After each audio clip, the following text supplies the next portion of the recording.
आज हम करेंगे श्रीमद् भागवत चौथा अध्याय गोकर्णोपाख्यान प्रारंभ। सूत जी कहते हैं, मुनिवर, उस समय अपने भक्तों के चित्त में अलौकिक भक्ति का प्रादुर्भाव हुआ। देख, भक्त वत्सल श्री भगवान अपना धाम छोड़कर वहां पधारे।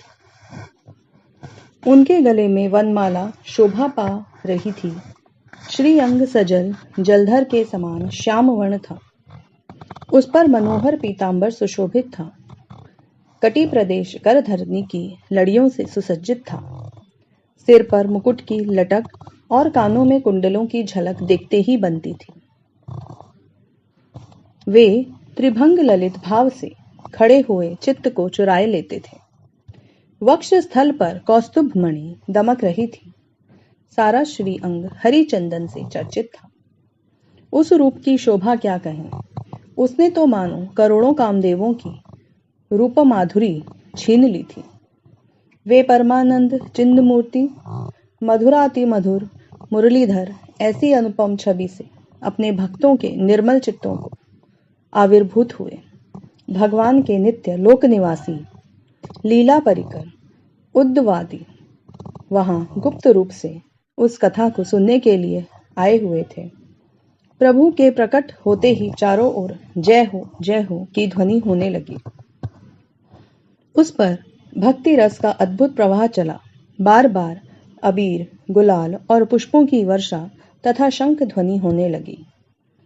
उस सभा में जो लोग बैठे थे उन्हें अपने देह गेह और आत्मा की कोई सुधि न थी।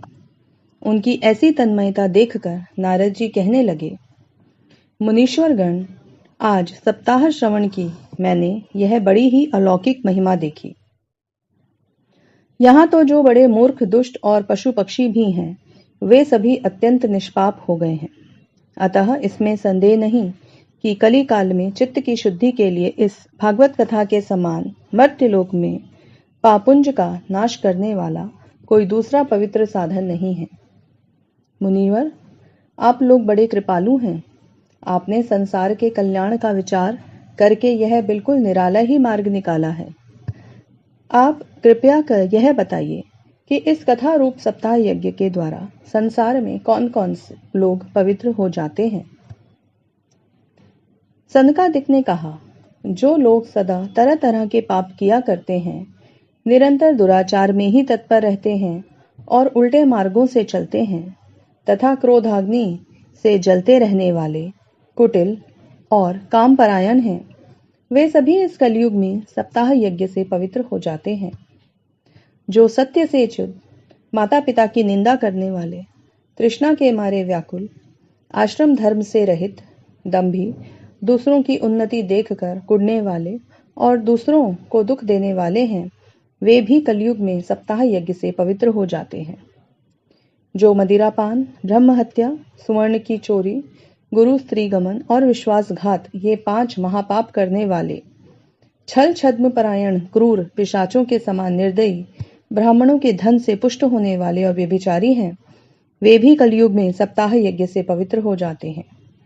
जो दुष्ट आग्रह पूर्वक सर्वदा मन, वाणी या शरीर से पाप करते रहते हैं, दूसरे के धन से पुष्ट होते हैं और मलिन मन तथा दुष्ट हृदय वाले हैं, वे भी कलयुग में सप्ताह यज्ञ से पवित्र हो जाते हैं।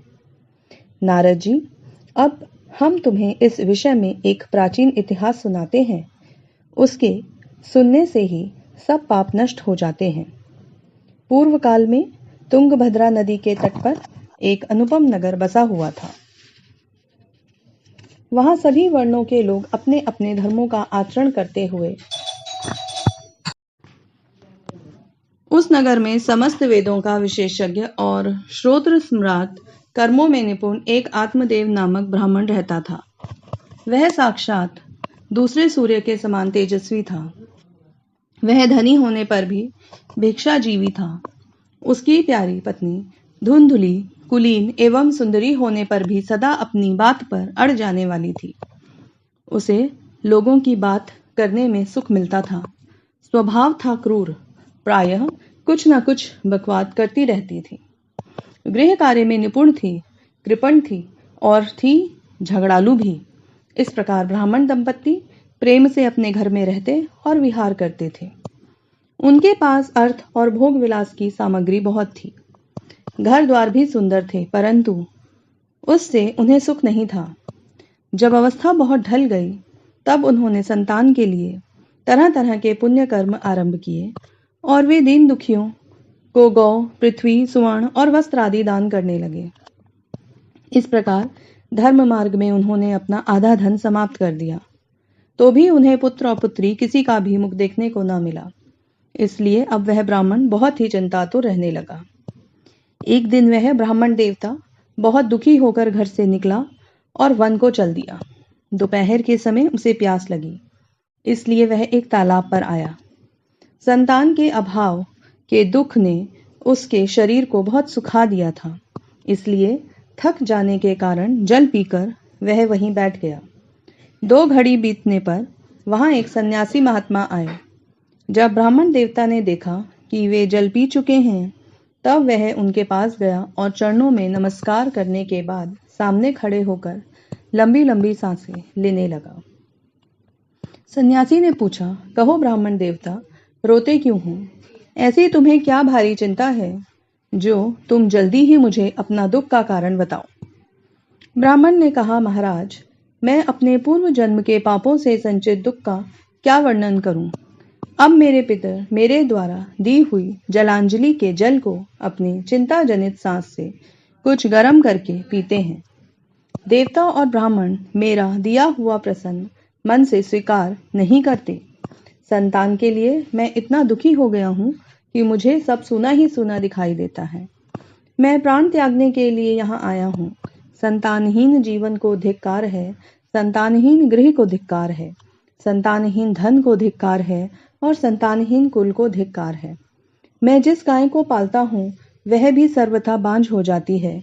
जो पेड़ लगाता हूँ उस पर कभी फल फूल नहीं लगते। मेरे घरों में जो फल आता है वह भी बहुत जल्दी सड़ जाता है। जब मैं ऐसा अभागा और पुत्रहीन हूँ, तब फिर इस जीवन को ही रखकर मुझे क्या करना है। यों कहकर वह ब्राह्मण दुख से व्याकुल हो उन सन्यासी महात्मा के पास फूट फूट कर रोने लगा। तब उन यतिवर के हृदय में बड़ी करुणा उत्पन्न हुई। वे योगनिष्ठ थे। उन्होंने उसके ललाट की रेखाएं देखकर सारा वृत्तांत जान लिया और फिर उसे विस्तार पूर्वक कहने लगे। सन्यासी ने कहा, ब्राह्मण देवता, इस प्रजा प्राप्ति का मोह त्याग दो। कर्म की गति प्रबल है। विवेक का आश्रय लेकर संसार की वासना छोड़ दो। विप्रवर, सुनो, मैंने इस समय तुम्हारा प्रारब्ध देखकर निश्चय किया है कि 7 जन्म तक तुम्हारे कोई संतान किसी प्रकार नहीं हो सकती। पूर्व काल में राजा सगर एवं अंगों को संतान के कारण दुख भोगना पड़ा था। ब्राह्मण, अब तुम कुटुंब की आशा छोड़ दो और संन्यास में ही सब प्रकार का सुख है। ब्राह्मण ने कहा, महात्मा जी, विवेक से मेरा क्या होगा। मुझे तो बलपूर्वक पुत्र दीजिए, नहीं तो मैं आपके सामने ही शोक मूर्छित होकर अपने प्राण त्यागता हूँ। जिसमें पुत्र स्त्री आदि का सुख नहीं है, ऐसा संन्यास तो सर्वथा नीरस ही है। लोक में सरस तो पुत्र पौत्र आदि से भरा पूरा गृहस्थाश्रम ही है। ब्राह्मण का ऐसा आग्रह देखकर उन तपोधन ने कहा, विधाता के लेख को मिटाने का हठ करने से राजा चित्रकेतु को बड़ा कष्ट उठाना पड़ा था। इसलिए दैव जिसके उद्योग को कुचल देता है, उस पुरुष के समान तुम्हें भी पुत्र से सुख नहीं मिल सकेगा। तुमने तो बड़ा हठ पकड़ रखा है और अति के रूप में तुम अब मेरे सामने उपस्थित हो। ऐसी दशा में मैं तुमसे क्या कहूँ। जब महात्मा जी ने देखा कि यह किसी प्रकार अपना आग्रह नहीं छोड़ता, तब उन्होंने उसे एक फल देकर कहा, इसे तुम अपनी पत्नी को खिला देना, इससे उसके एक पुत्र होगा। तुम्हारी स्त्री को 1 साल तक सत्य, शौच, दया, दान और एक समय ही अन्न का खाने का नियम रखना चाहिए। यदि वह ऐसा करेगी तो बालक बहुत शुद्ध स्वभाव वाला होगा। यूं कहकर योगीराज चले गए और ब्राह्मण अपने घर लौट आया। वहां आकर उसने फल अपनी स्त्री के हाथ में रख दिया और स्वयं कहीं चला गया। उसकी स्त्री तो कुटिल स्वभाव की थी। वह रो रोकर अपनी एक सखी से कहने लगी, मुझे तो बड़ी चिंता हो गई है। मैं तो यह फल नहीं खाऊंगी। फल खाने से गर्भ रहेगा और गर्भ से पेट बढ़ जाएगा, फिर कुछ खाया पिया नहीं जाएगा। इससे मेरी शक्ति क्षीण हो जाएगी। तब पता घर का धंधा कैसे होगा। और दैववश यदि कहीं गांव में डाकुओं का आक्रमण हो गया तो गर्भिणी स्त्री कैसे भागेगी। यदि सुखदेव जी की तरह यह गर्भ भी पेट में ही रह गया तो इसे बाहर कैसे निकाला जाएगा। और कहीं प्रसव काल के समय वह टेढ़ा हो गया तो फिर प्राणों से ही हाथ धोना पड़ेगा। यों भी प्रसव के समय बड़ी भयंकर पीड़ा होती है। मैं सुकुमारी भला यह सब कैसे सहूंगी। मैं जब दुर्बल पड़ जाऊंगी तब ननद रानी आकर घर का सब माल मता समेट ले जाएगी और मुझसे तो सत्य शौच आदि नियमों का पालन होना भी कठिन ही जान पड़ता है। जो स्त्री बच्चा जनती है उसे उस बच्चे के लालन पालन में भी बड़ा कष्ट होता है। मेरे विचार से तो वंध्या या विधवा स्त्रियां ही सुखी हैं। मन में ऐसे ही तरह तरह के कुतर्क उठने से उसने वह फल नहीं खाया और जब पति ने पूछा फल खा लिया तब उसने कह दिया हाँ खा लिया। एक दिन उसकी बहन अपने आप ही उसके घर आई। तब उसने अपनी बहन को सारा वृत्तांत सुनाकर कहा कि मेरे मन की बड़ी चिंता है। मैं इस दुख के कारण दिनों दिन दुबली हो रही हूँ बहन, मैं क्या करूँ। बहन ने कहा, मेरे पेट में बच्चा है, प्रसव होने पर वह बालक मैं तुझे दे दूंगी। तब तक तू गर्भवती के समान घर में गुप्त रूप से सुख से रह। तू मेरे पति को कुछ धन दे देगी तो वे तुझे अपना बालक दे देंगे। हम ऐसी युक्ति करेंगे कि जिसमें सब लोग यही कहें कि इसका बालक 6 महीने का होकर मर गया और मैं नित्य प्रति तेरे घर आकर उस बालक का लालन पालन करती रहूंगी। तो इस समय इसकी जांच करने के लिए यह फल गौ को खिला दे। ब्राह्मणी ने स्त्री स्वभाववश होकर जो जो उसकी बहन ने कहा था वैसे ही सब किया। इसके पश्चात समय अनुसार जब उस स्त्री के पुत्र हुआ तब उसके पिता ने चुपचाप लाकर उसे धुंधली को दे दिया और उसने आत्मदेव को सूचना दी कि मेरे सुखपूर्वक बालक हो गया है। इस प्रकार आत्मदेव के पुत्र हुआ सुनकर सब लोगों को बड़ा आनंद हुआ। ब्राह्मण ने उसका जात कर्म संस्कार करके ब्राह्मणों को दान दिया और उसके द्वार पर गाना बजाना और अनेक प्रकार के मांगलिक कृत्य होने लगे। धुंधली ने अपने पति से कहा, मेरे स्तनों में तो दूध ही नहीं है, फिर गौ आदि किसी अन्य जीव के दूध से मैं इस बालक को किस प्रकार पालन करूंगी। मेरी बहन के अभी बालक हुआ था, वह मर गया, उसे बुलाकर अपने यहाँ रख लें तो वह आपके इस बच्चे का पालन पोषण कर देगी। तब पुत्र की रक्षा के लिए आत्मदेव ने वैसा ही किया और माता धुंधली के उस बालक का नाम धुंधलीकारी रखा। इसके बाद 3 महीने बीतने पर गौ के भी एक मनुष्याकार बच्चा हुआ। वह सर्वांग सुंदर, दिव्य, निर्मल और सुवर्ण की सी कांति वाला था। उसे देखकर ब्राह्मण देवता को बड़ा आनंद हुआ और उसने स्वयं ही उसके सब संस्कार किए। इस समाचार से और सब लोगों को भी बड़ा आश्चर्य हुआ कि वे बालक को देखने के लिए आए तथा आपस में कहने लगे, देखो भाई, अब आत्मदेव का कैसा भाग्योदय हुआ है। कैसा आश्चर्य की बात है कि गौ के भी ऐसे दिव्य बालक उत्पन्न हुआ है। दैवयोग से इस गुप्त रहस्य का किसी को भी पता न लगा। आत्मदेव ने उस बालक के गौ के कान से देखकर उसका नाम गोकर्ण रखा। कुछ काल बीतने पर वे दोनों बालक जवान हो गए। उनमें गोकर्ण तो बड़ा पंडित और ज्ञानी हुआ, किंतु धुंधुकारी बड़ा ही दुष्ट निकला। स्नान शौच आदि ब्राह्मणोचित आचारों का उसमें नाम ही न था और न खान पान का ही कोई परहेज था। क्रोध उसमें बहुत बड़ा चढ़ा था। वह बुरी बुरी वस्तुओं का संग्रह किया करता था। मुर्दे के हाथ से छुआया हुआ अन्न भी खा लेता था। दूसरों की चोरी करना और सब लोगों से द्वेष बढ़ाना उसका स्वभाव बन गया था। छिपे छिपे वह दूसरों के घरों में आग लगा देता था। दूसरों के बालकों को खिलाने के लिए गोद में लेता और उन्हें चट कुएं में डाल देता। हिंसा का उसे व्यसन सा हो गया था। हर समय वह अस्त्र शस्त्र धारण किए रहता और बेचारे अंधे दीन दुखियों को व्यर्थ तंग करता। चांडालों से उसका विशेष प्रेम था। बस हाथ में फंदा लिए हुए कुत्तों की टोली के साथ शिकार की टोह में घूमता रहता। वैश्याओं के जाल में फंसकर उसने अपने पिता की सारी संपत्ति नष्ट कर दी। एक दिन माता पिता को मार पीट कर घर के सब बर्तन भांडे उठा ले गया। इस प्रकार जब सारी संपत्ति स्वाहा हो गई, तब उसका कृपण पिता फूट फूट कर रोने लगा और बोला, इससे तो इसकी माँ का बांझ रहना ही अच्छा था। कुपुत्र तो बड़ा ही दुखदाई होता है। अब मैं कहाँ रोऊं, कहाँ जाऊं? मेरे इस संकट को कौन काटेगा? हाय, मेरे ऊपर तो बड़ी विपत्ति आ पड़ी है। इस दुख के कारण अवश्य मुझे एक दिन प्राण छोड़ने पड़ेंगे। उसी समय परम ज्ञानी गोकर्ण जी वहां आए और उन्होंने पिता को वैराग्य का उपदेश देते हुए बहुत समझाया। वे बोले, पिताजी, यह संसार असार है। यह अत्यंत दुखरूप और मोह में डालने वाला है।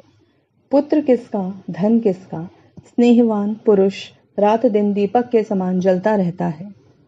सुख न तो इंद्र का है और न चक्रवर्ती राजा को ही है। सुख है तो केवल विरक्त एकांत जीवी मुनि को। यह मेरा पुत्र है। इस अज्ञान को छोड़ दीजिए। मोह से नरक की प्राप्ति होती है। यह शरीर तो नष्ट होगा ही, इसलिए सब कुछ छोड़कर वन में चले जाइए।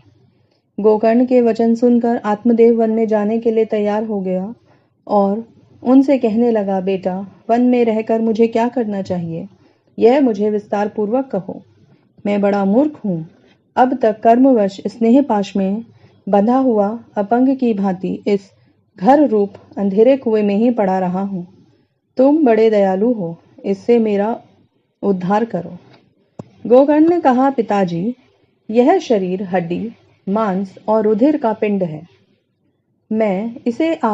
मैं मानना छोड़ दें और स्त्री पुत्र आदि को अपना कभी न माने। इस संसार को रात दिन क्षणभंगुर देखें। इसकी किसी भी वस्तु को स्थायी समझकर उसमें राग न करें। बस एकमात्र वैराग्य रस के रसिक होकर भगवान की भक्ति में लगे रहें। भगवत भजन ही सबसे बड़ा धर्म है। निरंतर उसी का आश्रय लिए रहें। अन्य सब प्रकार के लौकिक धर्मों से मुख मोड़ लें। सदा साधु जनों की सेवा करें। भोगों की लालसा को पास न फटकने दें और जल्दी से जल्दी दूसरों के गुण दोषों को विचार करना छोड़कर एकमात्र भगवत सेवा और भगवान की कथाओं के रस का पान करें। इस प्रकार पुत्र की वाणी से प्रभावित होकर आत्मदेव ने घर को छोड़ दिया और वन की यात्रा की। यद्यपि उसकी आयु उस समय 60 वर्ष की थी, फिर भी बुद्धि में पूरी दृढ़ता थी। वहां रात दिन भगवान की ऐसी सेवा पूजा करने से और नियम पूर्वक भागवत के दशम स्कंद का पाठ करने से उसने भगवान श्री कृष्णचंद्र को प्राप्त कर लिया।